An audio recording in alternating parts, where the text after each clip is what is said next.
Don't you know, many fighters have been killed by the Starfighter. Like, Marion, did I ever tell you the time that I fought a stinky man in the tournament? And then I realized it didn't have a nose, and then I won. What, Daddy? That seems like a bit of meta humor there. You kind of broke the fourth wall. Yeah, you know, the writer likes to do that. You know, Krillen, though, pissed off about Krillen. You know, come on, man. Like, come on. He had, like, you're like, knocking on the door of great moments, and then who's the first guy to get kicked out? Come on! Yeah. And the thing is, like, we just want to clarify, we're not mad at the character himself, we're more mad about what direction they're taking the character in, because they're not letting him exceed the misconception of what Dragon Ball fans label Krillen as. Oh no, and that's a problem that we've talked about a lot before, is the perceptions fans have of the show, defining what it really is and seeing past it. And that's one good thing, like Team 4 Star has done, is they kind of poke fun at that. But yeah, no, I mean, anybody knows anything about this and knows anything about me. I'm a huge Krillen fan. I love the character. He's a great character. He has shined a little more, but like, come on, you know, like just, like he got that like one filler episode that was kind of interesting, I guess. I don't know if it's really filler, but you know what I mean. Yeah, weird facing all his deaths and stuff. Yeah, it's kind of cool. Well, you know, there's a lot of things we can break when it comes to like Dragon Ball myths and misconceptions, because I know Z has talked about that before, and I'm just gonna like spit my own take on it, because you know, people always say, "Oh, Krillen always dies," and I'm like, "Yeah, so did everybody else." I know, right? Why does everyone forget about everybody's died in Dragon Ball? Oh, actually, you know what? Got a really good Dragon Ball question for you, because it's something I've kind of thought about for years, but I've never really been able to exactly figure it out beyond like the basics. Let me see if you can help me. What is this? Okay, kind of going along with the death thing. Now we can agree Dragon Ball has an element of silliness. It's kind of escapist fiction, whatever. But one of the things that some people argue about with this and a lot of other shonen battle series is the fact that death really doesn't have a lot of meaning.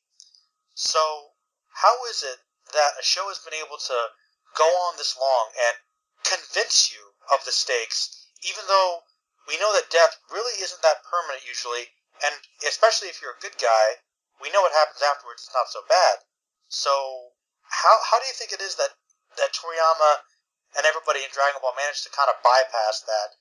You know, especially in a show where you literally have an out with the Dragon Balls. Because, I mean, I just want to say it because it's done really well, but I don't know if that really, you know, surmises it in any way. Well, there has been a lot of healing opportunities within the series. We had the Senzu Bean, we had Dende, and we had, I'm pretty sure, some other element I'm forgetting. And then obviously you've got the Dragon Balls. Oh, don't forget the tank with the healing tanks on Namek. Oh, yeah, that's right, yeah. There was those, I don't remember what they were called. I think it's just healing. It's like a back tank from Star Wars. I don't know. It's a thing that goes bop bop bop bop when they're inside for like 20 episodes while Goku's waiting. Oh yeah. God, guys, I gotta get there. But I'm not healed yet. But I'll just chill. Not for 20 more episodes. No, I just want to. I got a free coupon to use this thing. I'm gonna use it. Take full advantage of it. But well, back to the question. To me to answer that, I'm also kind of curious if people kind of realize how many times death actually has occurred from within all of Dragon Ball, because you know what we were saying earlier with the whole Krillin always dies, and then I'm thinking, but by Krillin always dies, he technically only died twice on his own, and a third time where everybody else did, along with the whole fucking planet. You know, they make it sound like if Krillin's like death is more of a defeat for the character rather than a dramatic element for the story. Not really. Yeah. I mean, he's just a lot weaker, so it's scarier for him to go up against this thing. That's why a lot of people like him. Yeah, well, what I meant is that, you know, when Krillin was killed by Tambourine, it led to the whole Demon King Piccolo stuff, and Goku was like this very angry person that you didn't even see him when he was fighting against the Red Ribbon Army. It wasn't that mad. But this one was a personal revenge quest, and then... No, and the same thing happened. You're right. The two major deaths for Krillen are big moments for the story for Goku at both times, actually. Yeah, because with Frieza especially, it's just like that turns into a Super Saiyan. But I don't want to say that Krillin's death was important because Goku got a power up. No, Krillin's death was important because Goku was like stricken with so much grief that he wanted to. I want to say almost kill Frieza, but then by the end of it, he just kind of like felt a little too merciful despite what happened. And I'm thinking, Goku, will you do the same thing for Piccolo? Yeah, like Piccolo dying, that sucks, but Krillin, I guess up until that point though, Piccolo was still like, I mean, I guess he was a villain a little while ago, but Goku probably forgave him because he trained Actually, my son. I was talking about the other He's Piccolo. fine now. No, I meant to the other Piccolo. Like he wasn't merciful to Demon King, but he No. was merciful to Frieza. So I was like, wait a minute, are you sure you don't? Are you sure you're all right about that? That brings up another point, actually.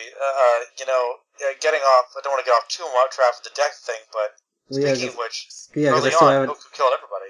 Yeah, because I still haven't answered your question, so that's why I don't want to get off topic with this. But yeah, like what you said there, that Goku did kill a lot of people in the Red Ribbon Army, and but yeah. So, anyways, getting back to the whole topic of like how do we, stay invested with Dragon Ball? Because I'm hoping that that people are actually into the story or the characters or the danger at stake, instead of like, oh, this villain can do this or that guy can do that type of mentality, or like, oh, Goku and Vegeta are gonna fuse, holy shit, stuff. I'm pretty sure that most of the fan base, especially in their youth, were more excited about the upcoming fights or what would happen rather than the what's at stake here. Because let me take this one step at a time, maybe we'll find the answer together. Yeah, because with the whole death thing, all the major deaths started occurring during the Vegeta and Nappa upon their arrival. Well, I guess with Radix, because the main character died, guys. That's a big deal. It is. Yeah, because I think people might overlook that, especially if you start Dragon Ball Z from the beginning rather than from Dragon Ball to Z. You realize that a main character dying is not exactly a good thing to happen within the show, because that means danger is very, very close. Anyone can fucking die. And nobody ever gives him crap about that, do they? No, Goku died twice, man. What the hell? Yeah, come on, guys. Actually, I counted with Falcon in another podcast, and almost everyone has died at least twice. Chaozu has died 3 times with Krillen. Yeah, well, Chaozu... I'm sorry, Chaozu... Why does nobody make fun of Chaozu? Like, I mean, people just like... maybe they feel bad because he's so cute, but... Chaozu's... Okay, look, I like Chaozu. Chaozu's older than Piccolo. I think he's a cool character. He's useless, though. Well, I have different complaints about Dragon Ball Super that relates to, how... It basically sums up the Nappa versus Chaozu fight, and that's the problems I have with Super, but... Getting back to the earlier conversation... Where was I? Because I think one of the misconceptions of Krillin always loses is because they might have confused footage from the movies, because for whatever reason the early films had this running gag where Krillin does something and he just keeps getting shitted on.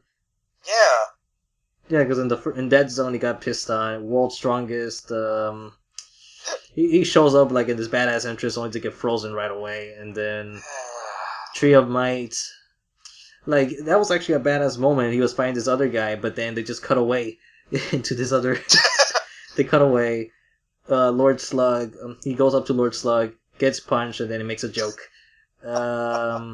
Cooler's Revenge. Yeah, he only fights, like, Salsa and is beating up pretty quickly, if I remember correctly, and then Return of Cooler, he's the first one to attack the robots, gets smacked in the face, makes a joke about it, and then Super Ranger 13, which I think is the last one, where they're throwing like 3 or 4 different gags at him throughout the whole movie.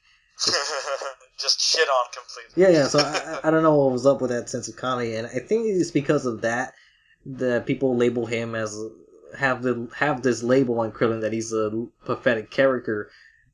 But in the actual canon... But those aren't canon anyway. Yeah, in the actual canon... Krillen was, the only one that was actually be able to go toe-to-toe with Dodoria, Zarbon, and Frieza and the Ginyu Force during, like, their hit-and-run episodes. And then I want to say mean, that seriously, maybe... if it wasn't for Krillen... Yeah.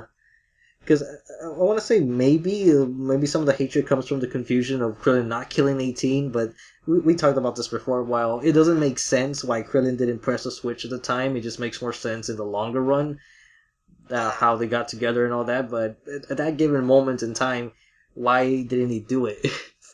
It is because the relationship is not really established well at all. Well, I mean, that definitely was not his best written moment. I think if there was any really weak moment for Krillin, more than him getting beaten up or defeated or killed, that's probably his weakest moment. Because even though he would eventually find her, it was only because of the plot that he did that. Otherwise, you just say, "Oh, it's a pretty girl," and even though the fate of the world's at stake, he's just gonna put everybody in danger. And the difference is that they weren't actually killers; they were just kicking their asses. Yeah, but you know how it is, man. I mean, it's one of those tough situations where they might not have been bad people, but you know. Yeah, but I'm not sure. I'm not sure if they were aware of that at the time that they were kidnapped and turned into it. I don't remember. Well, Krillin made a line. He was talking to Trunks. He's like, "Didn't you say that things were different? They're not the same. Maybe they don't deserve to die, kind of thing." Yeah. But that's still kind of pushing it a little bit. I think I just remembered something else that they might shit on Krillin by the fandoms because of the whole Marin filler material, and then how later on he calls the daughter Marin, even though the whole purpose was it was a joke on the name. Yeah, so I think it's that. Messed up. Yeah, I think it's that because of a lot of confusion because the Marin character doesn't exist at all in the manga. So naming the daughter Marin is just perfectly normal in manga form, but in anime it just makes it look things a little questionable. That's kind of creepy. I never thought about. Yeah, that's right. He named it after his other girlfriend. That was a bitch to him. Yeah, so I don't know whether it's because of if people think Krillin's a loser because he lost that hot chick and then then again the chick dumped him. Yeah, and she wasn't anything anyway, and he ended up with Android 18. What are they talking about? Yeah, I know. Well, basically, Marrow's basically a hotter Bulma. That's the best way to put it. Oh, that's ridiculous. You know, man. Look, people. Bulma's great, man. She got the brains and the. You know what?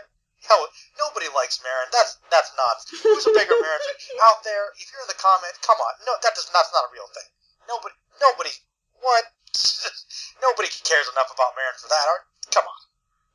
Hero, you killed me. You killed me. What the heck? No. Well, I don't know if the Garlic Jr. saga had anything else to do with Krillin's activity. So I don't know what the fandom thinks. Maybe they just didn't think Krillin wasn't badass enough or did enough. But hey, if you've seen Dragon Ball and then all the way now, it's Krillin has gone places, man. That's well, I got a story to tell you. Marin, did I ever tell you the time that fuck. Did I ever tell you the time we went to a planet of aliens and I cut off an alien's tail? Daddy, you're so cool. That's right. That's right, baby. By the way, I just want to say, I want to make it official. But in terms of cuteness, I think that his daughter might be the cutest thing in Dragon Ball. Yeah. She is so damn adorable. It's 18 without a nose. So cute.